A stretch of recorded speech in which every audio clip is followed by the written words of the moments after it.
কি রে, কি হয়েছে স্যার? না কিছু হয় নাই। তাহলে কেন মন খারাপ তোর? না দোস্ত কিছু হয় নাই। একটা মেয়ের লেগা নিজের জীবনটা নষ্ট করেছি। দেখা যাইব দোষটা তোর কাছে।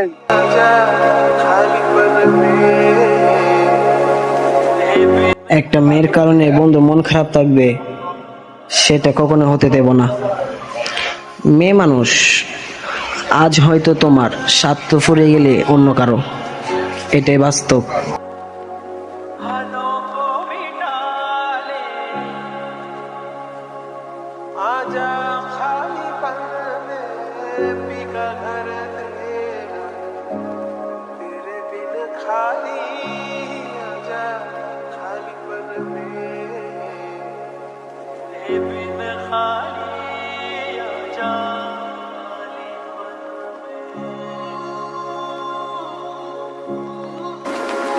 आदम